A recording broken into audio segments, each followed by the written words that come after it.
guys. So, kakababa ko lang. Nasa taas ako. And then, umpisahan ko pa lang sana mag-vlog. Kaso naman, ang aking baby ay nagising na. Kakapatulog ko lang doon. Feeling ko gusto niya mag-milk. Kaya gagawin ko na muna ng milk. And pag napatulog ko ulit, tuloy ko yung pagbablog. Kasi nga, may ichichika nga ako sa inyo about doon sa aking phone. Kung bakit nagpunta pa kami ng Manchester kahit na in-order naman na yun ni Mr. yun online. Just ang layo-layo. Pagod na pagod pa kami pareho. Tapos kinabukasan, may pasok pa siya. Kaya, tsaka hindi ako agad guys nakapag-vlog kasi nga, medyo tinamad ako. Kasi nung pagpunta namin doon sa Manchester, sobrang nangarag. Kasi nga, ang dami. Tapos pandalas na kami ng pasok sa mall. Na-delete ko yung mga videos. Kasi nga, di ba nag-unbox na ako dito sa bahay. So, bali 2 beses ako nag-unbox ng iPhone. Kaya nainis ako. Natamad tuloy ako mag-vlog ng ilang araw. Pero mamaya mag-vlog ako. So, puntahan muna natin ang aming baby sa taas. At hindi talaga siya natigil. Gusto niya ng milk. Naririnig ko na. Natutulog mo lang eh. Yes? Hello? Hello? Bakit? Usos. Ang dami ko na namang teklupin, guys. So, saan ko na tong bintana namin? Ay, curtain. Hello? Hello? Bakit? So, ang aming baby ay naiyak na. Nagising na ang bata na yan. Hello? Good morning. Say hi, ikaw. Hi. I want some milk. Tell them. Uy, 2 months na pala ngayon ang aming baby. And, nahalakhak na siya. So, gusto kong maglinis talaga dito sa taas, sa kwarto. Mag-vacuum. Kaso naman ito. Aligalig. Aligalig kasi yan. Nadete na ikaw. Hello. Papadedehin ko muna to guys. At, inaantok pa kasi to.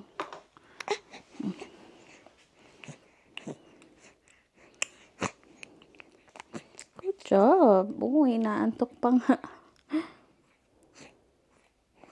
Sige na, mag-milk na muna ikaw. Slowly. Slowly lang. Nainis talaga ako guys nung na-delete ko yung mga videos. Naisip ko, bakit ba ako nag-delete? Tapos ang nangyari, na-delete lahat. Na-check ko lahat. Ito kasi sa Osmo Packet. Pag hindi mo tinanggal yung iba, pag na-check mo siya, madi-delete talaga yun. Dapat aalisin mo yung iba. Or mano-mano mo siyang i-click kung alin yung i-delete mo. Naisip ko, pwede naman ako hindi mag-delete. Kasi nga itong gamit ko ng SD card is 256 yata. 256 na. And then, malaki-laki na siya. Ako naman to si delete ng delete. Ayan, na-delete tuloy lahat. Nainis nga ako dun sa isang SD card. Kaya nga ako nagpalit nito. Kasi minsan nawawala yung file. Siguro ganun din yung nagagawa ko. Nadi-delete ko siya nang hindi ko nalalaman. Tapos ngayon, nag-delete na naman. So, lesson learned. Dapat hindi ako basta-basta mag-delete. Lalo na kung hindi pa naman siya mapu-full. Memory kasi sayang, diba? Syempre, pagpipilian pa yun. Ganyan. Anyway, tuloy ko yung vlog later. Breakfast tayo guys, kasama ang aking baby. Ang gulan. Actually, lunch na, pero ngayon pa lang magbe-breakfast. And then, napag-milk ko na siya kanina. And then, di naman siya natulog. Pero gusto kasi niya yata karga, kaya karga ko siya habang kalong pala, habang nagbe-breakfast. Mamaya-maya tulog na rin to. Naalala ko pala guys, nung dumating ako dito sa UK, hindi ako mahilig sa tea. Tapos, mas gusto ko coffee. And then, ngayon, di na ako makaubos ng isang coffee, yung isang ganito, isang glass, half lang. Pero ang tea, nauubos ko siya. So, mas prefer ko na ang tea kesa sa coffee. Nagawa pala ako ng Brazo de Mercedes. Maliit lang siya, 5X lang yung ginamit ko kahapon. Hindi ko na na-film kasi nga, alam nyo naman ngarag ako pag nagluluto. Yung magluluto, pupunta sa baby, ganyan, pag umiiyak. Kaya hindi ko na siya na-vlog. And then, itong cake na to, binili to ng mister nung isang araw sa co-op. Sabi ko, wag niyang galawin. Gagamitin ko pang 2 months ni Ella. 2 months na si Ella. Yung Brazo de Mercedes na bake ko kahapon. Masarap din siya. Pero maliit lang kasi yan. Muntik pang masunog kasi nga maliit. Then, ang lakas ng aking oven. Buti nga sinilip ko. So, instead na i-bake ko siya ng 40 minutes, binake ko lang siya ng wala pang 20, parang 15 minutes lang. And then, naluto naman siya. Maganda rin siya, guys. Ayun, oh. Diba? Ganda naman ang itsura niya. So, masarap din.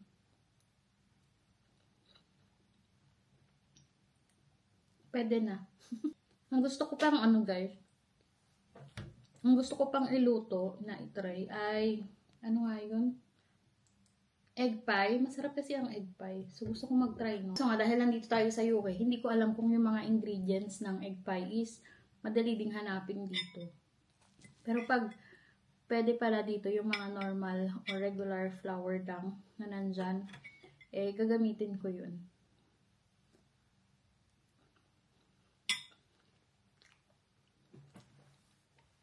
Sarap siya. Kain muna ako, guys.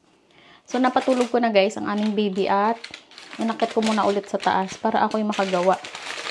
Bali, nag-picture-picture lang kami kanina ng 2 months old. 2 months old na kasi siya. So, liligpitin ko lang itong kusina. Kalat ng kusina talaga namin. Kulang na kulang talaga yung time. Mga feeding bottle niya, hindi ko pa nahugasan. Hugasan ko muna ito. So, ito ginagamit ko lalo sa gabi pag nagtimpla ako ng milk. Tapos, hindi niya inubos. Alam niya yun. Eh, syempre pag malamig na, ayaw niya na. Ayoko din siyang padadehin ng malamig na milk. Kasi feeling ko, kaya siya paubo-ubo minsan dahil sa malamig na milk. Ano bang gagawin ko? So, wait lang guys. Ito pala ay papaikutan ko sa washing. Pero sasamahan ko to ng iba. So, umpisahan ko na muna maghugas, guys. Para ako yung natatapos na muna. At talagang kailangan ko tapusin to bago magising ang aming baby. Kasi pag nagising na siya, wala na ulit akong magagawa. Hindi ko na naman ito maaalawan, ma-sterilize, gano'n. Pangit pa talaga ng buhok ko. Mapapaayos ko yan pag uwi na ng Pinas. Kasi nangihinayang talaga ako. Naalala ko, nagtingin din ako dito ng case ng iPhone 11 Pro. Para nga dun sa old phone ko. Kasi nga sabi ko, pwede ko na siyang palitan. Kasi ang tagal na rin ng case ko. Parang 2 years na. And hindi naman din ako masyado mahilig na magpalit ng case. Like before, gusto ko palit ng palit. Diyos ko, tinignan ko sa Amazon kung magkano ang price. Parang 9.99 pounds. Pero pag nung in-order ko na siya, naging 17 something. Parang 17.22. Sabi ko kay Mr. ba't ang mahal? Ano kayo ng idinagdag? Galing pa yatang US yung ganong case. So, ang mahal ng shipping fee. Sabi ko kay Mr. hindi na ako magpapalit ng case. Okay na yan. Saka na lang. Sabi ko saka na ako magpapalit pa. Uwi ng Pilipinas. Bibili ako ng maraming case namin. Kasi nga ang mahal-mahal dito. Sabagay, convert kasi ako ng convert. Kaya pati ako namamahalan kasi nga hindi pa ako nag-work. Hindi pa ako nag-start. Tsaka, na-delay na naman ang pag-start ko ng work. Actually, di ba nga, yung pangatlong na-applyan ko ay tanggap na nga ako doon. And then, inaantay lang nila kung makapanganak, tsaka kung kailan ako ready, ganyan. Hindi ko pa sila ma-email. Kasi nga na-CS ako. Ayoko naman mag-start pa. And, pero pwede naman ako mag-email sa kanila, update ko lang sila. Kaya tayo guys, at gusto ko na talagang mag-vacuum dito sa kwarto. Dahil nga, sobrang alikabok. Marami na kaming naipong alikabok. Habang tulog ang aming baby, hindi ko pala naitapon yung alikabok muna ng vacuum. Tatapon ko pala muna yon. So, banas.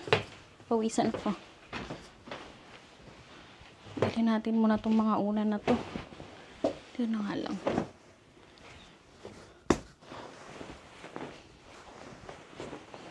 So, ito kasi guys, gusto ko siya itaas. Kasi nga, ay, ang bigat. Aray ko. Ito kasi yung maalikabok. Ano yung nalaglag? So, ayan.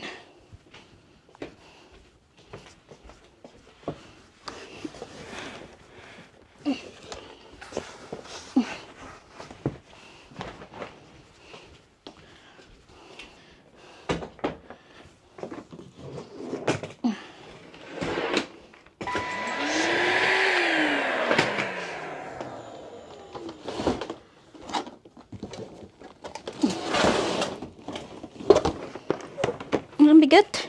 Ang bigat. Ayan. Mapili na natin to.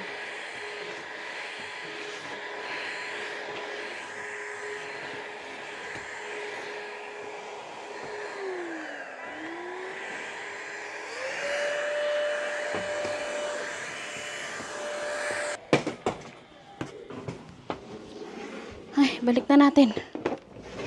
Nakakapagod. Ito, bigat.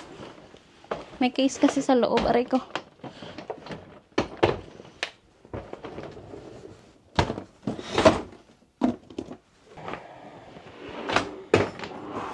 Ouch! Sakit. Nasugatan ako, guys. Nadali yung daliri ko dun sa bakal. Natuklap yung balat ko. Ang laki. Sakit. Kaya tinipan ko para dumikit yung balat. Parang ang lalim. Anyway, ibaba na natin to.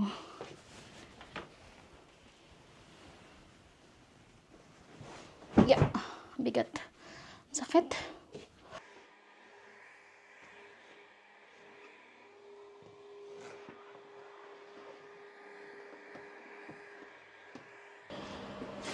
So, hindi ako guys natapos mag-vacuum. Nalupat ang aming vacuum. Hindi ko na vacuum pinakahagdan. Pero yung tapat ng kwarto, na pinto, at saka ng CR, na vacuum ko. Kaso hindi ko masyadong said. Biglang namatay yung vacuum. Ayaw niya nang gumana.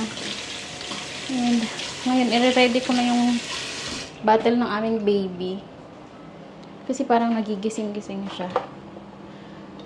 Hindi ko na na-ichika yung ichichika ko sa inyo. So, ichichika ko na siya, guys. Kasi nga maingay. Paano naman ako magdadaldal? O, yung washing maingay din. Wait lang. Ilipat ko lang to dito.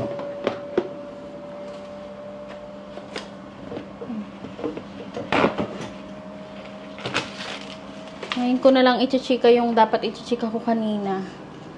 So, ganito kasi yan, guys. So, di ba in-order na ni Mister yung iPhone online. Tapos, tatawa pa nga ako kasi dahil nga pinapanood niya yung ibang videos, nakita niya pala yung ibang videos ko sa laptop. Sabi niya, manonood daw sila ni baby namin habang ako yung nag-unbox.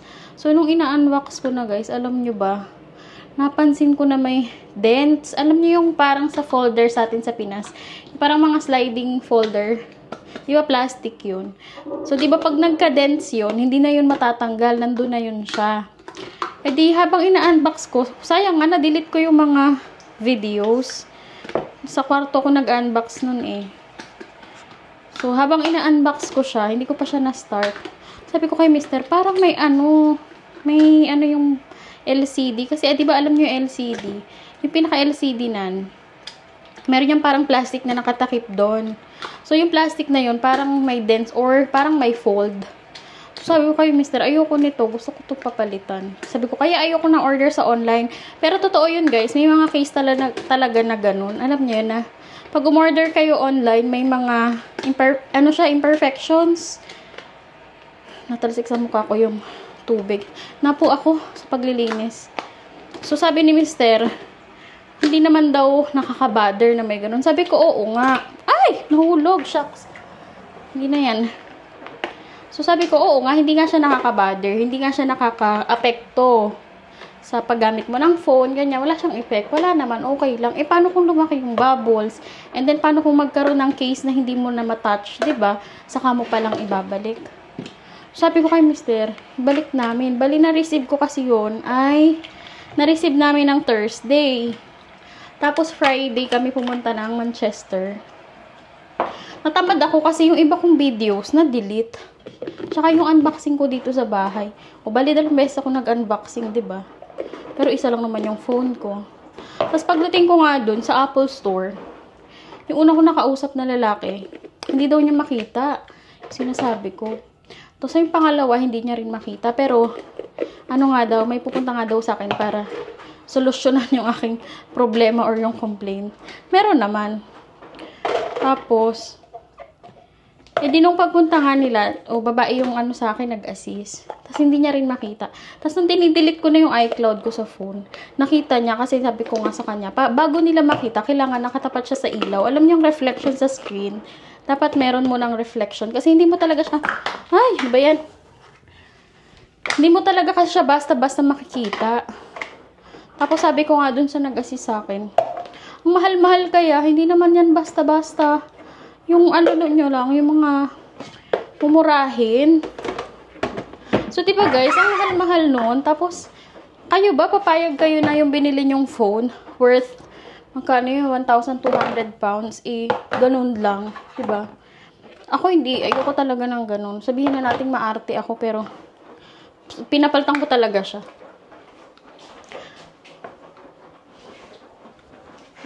So, ang kagandahan lang dito sa UK, guys, sabi kong hindi ako masaya, gusto kong papalitan. Pinalitan naman nila agad-agad. Wala namang mga tanong-tanong. Yun lang, hindi lang nila makita, pero hindi yun dahilan para hindi nila palitan yung phone. So, either makita nila or hindi, kailangan nilang palitan yung kasi yun yung request mo. Sa atin sa Pinas, meron din yan 7 days replacement. Pero hindi ko pa yun na-try. Dito daw, sabi ni Mr., merong 14 days windows. May ganun daw dito, na within 14 days, pwede mo siyang ibalik.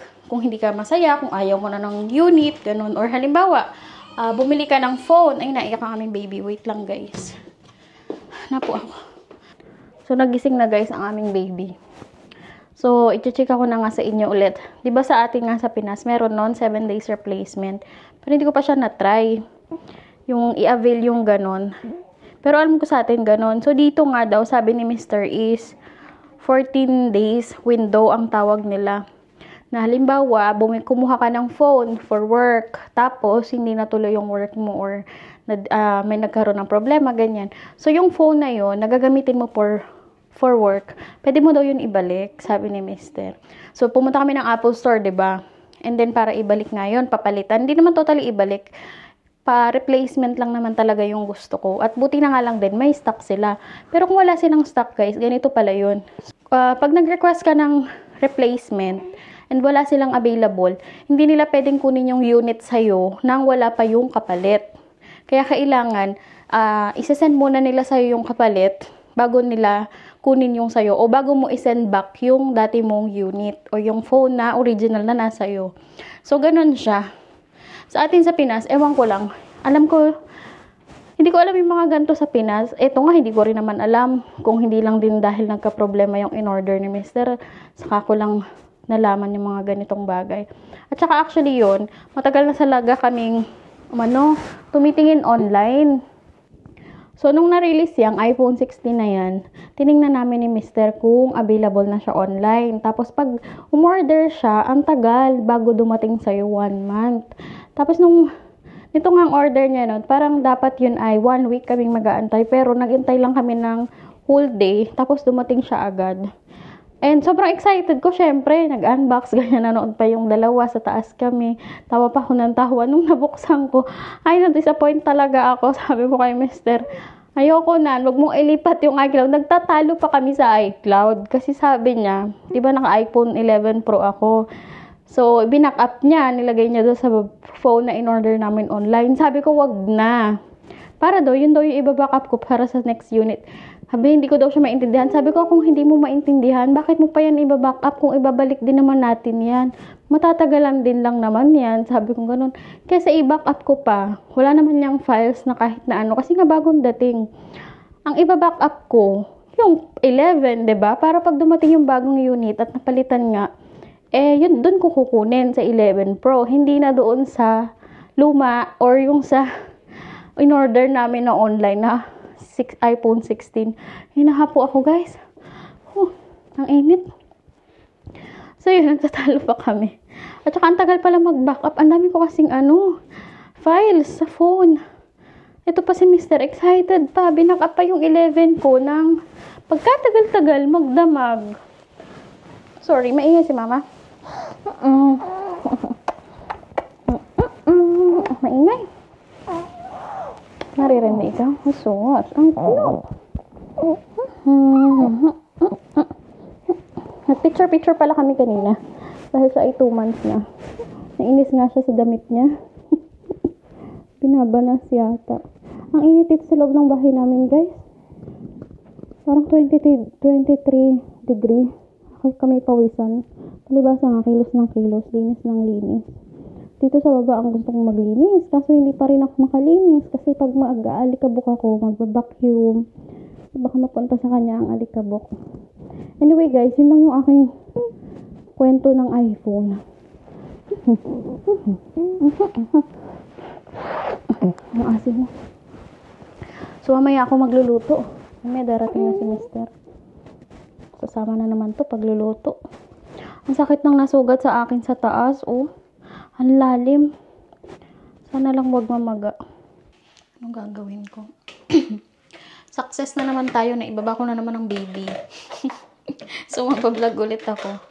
Nag-ano ako guys, nag-defrost ako ng beef. Beef cubes talaga to. Beef dice, ano bang tawag doon? Yung maliliit na slice. And then gusto ko siya sanang i-beef steak. Tingnan nyo naman, oh, ang sakit. Paano kaya ako mag-i-slice nito? May dugo-dugo ang i-slicein ko. Anyway, hugasan ko muna to. Naisampay ko na pala yung nilabahan ko. Nung pagkababa ko sa baby namin, sinampay ko na agad. Hindi ko kasi tumble dry si Mister kasi malamig sa labas. And then, pagdating niya maya-maya is madilim na. Ang bilis na namang dumilim dito guys. Nag-adjust na naman yung aming clock. Oras ng UK. Ewan ko kung sa Europe ay nag-a-adjust din. Same here. So, sana lang ay huwag masyadong maano yung aking daliri. Mabasa. Huwag sanang mabasa. So, slicing ko siya ng maninipis, guys. Alam niyo yung beef steak Tagalog. Yung maninipis yung beef. So, ganun yung gagawin ko sana.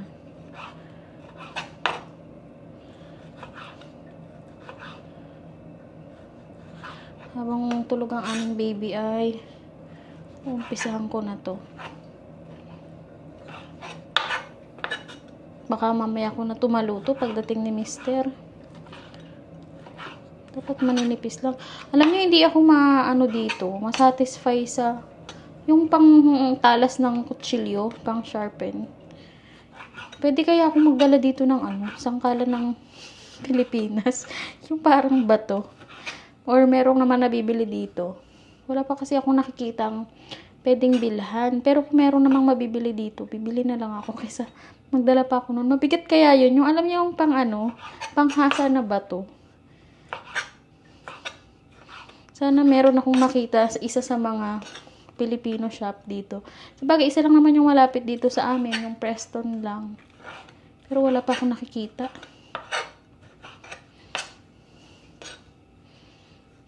Ang hirap mag-slice. Gawa ng aking daliri. Slicing ko na yung ating onion and garlic. Kunin ko lang sa rep.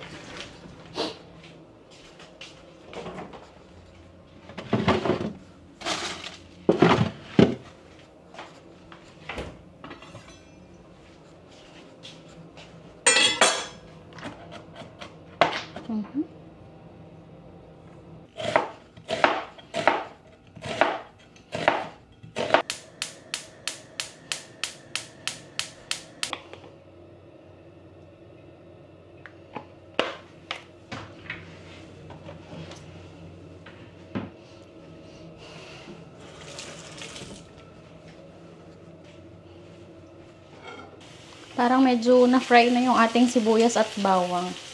Nalagay ko na ang ating, kapalpikan. Lagyan na natin ang ating beef.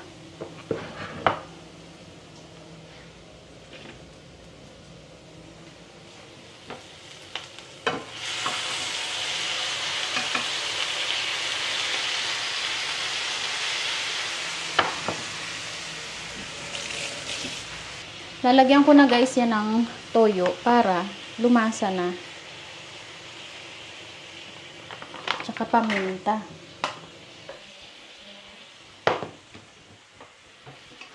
Mamaya ako napapalambutin. Naiyak ang aming baby, naririnig ko.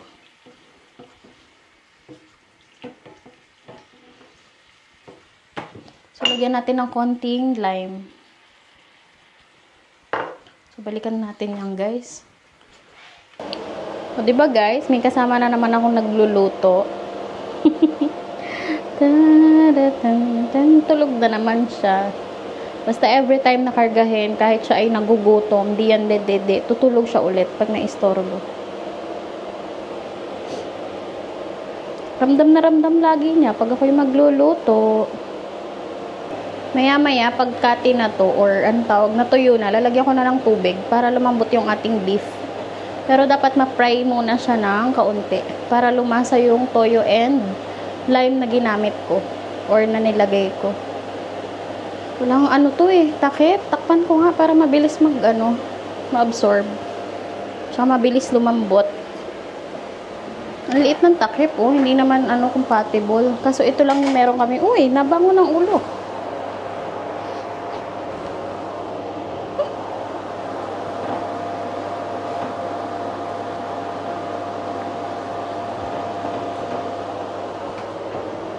Na natin.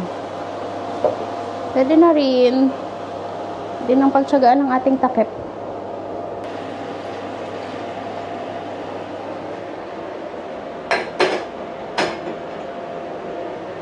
Sana'y lumambot agad dahil maya-maya nandito na si Mister. Gusto ko na siyang matapos. Kasi ang beef, di ba matagal maluto? Muntik nang masunog ang ating beef steak. Pero hindi naman. Kasi pa rin siya, may sauce pa. Sauce? May sauce pa. Pero malapot na siya. Tikman ko nga. Hindi ko na siya lalagyan ng toyo or anything. Kasi tama lang yung lasa niya. Takpan ko na. Pakita ko nga sa inyo pala. So, ganyan ang itsura niya, guys. Masarap naman.